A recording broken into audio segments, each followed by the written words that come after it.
जय हिंद साथियों। मोदी जी ने एक नारा दिया था, बेटी बचाओ और बेटी पढ़ाओ। लेकिन आज देश के लोग कह रहे हैं कि भारतीय जनता पार्टी के नेताओं से अपनी बेटी बचाओ। पूरे देश में भारतीय जनता पार्टी के नेता लगातार बच्चियों के साथ, हमारी माँ बहनों के साथ गलत काम कर रहे हैं। आपको याद होगा उत्तराखंड का अंकिता भंडारी हत्याकांड केस। अंकिता भंडारी एक लड़की थी और वो लड़की एक रिजॉर्ट में काम करती थी। वो रिजॉर्ट भारतीय जनता पार्टी के नेताओं का था और भारतीय जनता पार्टी के नेता, उसके पुत्र उस लड़की पर गलत काम करने का दबाव डालते थे।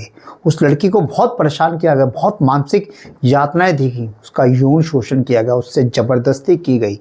और उसके बाद जिस तरीके से एक सनसनीखेज तरीके से अंकिता भंडारी का मर्डर हुआ और उसके बाद उत्तराखंड में जो भारतीय जनता पार्टी की सरकार है पुष्कर धामी की, उन्होंने जिस तरीके से उस हत्याकांड को छुपाने की कोशिश करी, जिस तरीके से वहाँ पे साक्ष्यों को मिटाया गया, जिस तरीके से गवाहों को डराया गया और जिस तरीके से उस समय भी मीडिया में इस बात की चर्चा हुई थी कि भारतीय जनता पार्टी के कुछ बड़े नेता इस हत्याकांड के पीछे हैं, इसलिए उत्तराखंड की भारतीय जनता पार्टी की पुष्कर धामी सरकार कुछ ना कुछ छुपा रही है, कुछ ना कुछ बड़े लोगों को बचा रही है। उस समय भी बड़े नेताओं की बात हुई थी, लेकिन अभी 2 दिन से उत्तराखंड में एक चर्चा चल रही है और खुद उत्तराखंड से एक भारतीय जनता पार्टी के विधायक रहे हैं, उनकी पत्नी ने और भारतीय जनता पार्टी की एक उत्तराखंड की बड़ी नेत्री ने इस बात का खुलासा करा है कि अंकिता भंडारी का जिस दिन मर्डर हुआ, भारतीय जनता पार्टी के राष्ट्रीय महामंत्री जो उत्तराखंड के प्रभारी भी हैं दुष्यंत कुमार गौतम वहां पे मौजूद थे।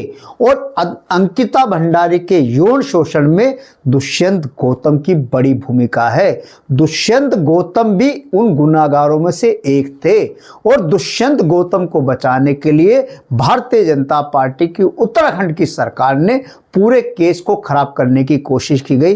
अब दुष्यंत गौतम जी का नाम सामने आया है।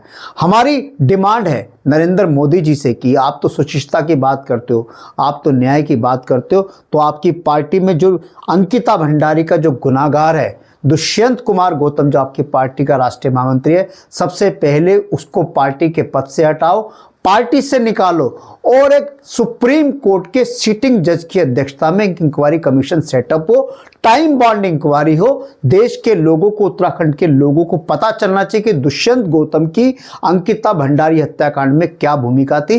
अंकिता भंडारी हत्याकांड का सच देश के लोगों के सामने आना चाहिए। मोदी जी, ये आज आपसे सवाल है और आपकी प्रतिष्ठा पे सवाल है। अगर आपने सुप्रीम कोर्ट के सिटिंग जज की इंक्वायरी में अगर इंक्वायरी सेटअप नहीं कराई, उनकी अध्यक्षता में आपने दुष्यंत गौतम को अगर बचाने का काम करने की कोशिश करी, अगर आपने दुष्यंत गौतम पे कोई एक्शन नहीं लिया, तो देश के लोग समझ जाएंगे कि ये बच्चियों पे जितने भी लोग अत्याचार करते हैं, बच्चियों के खिलाफ जितने भी लोग गुनाह करते हैं, ये सब आपकी शय पे होता है।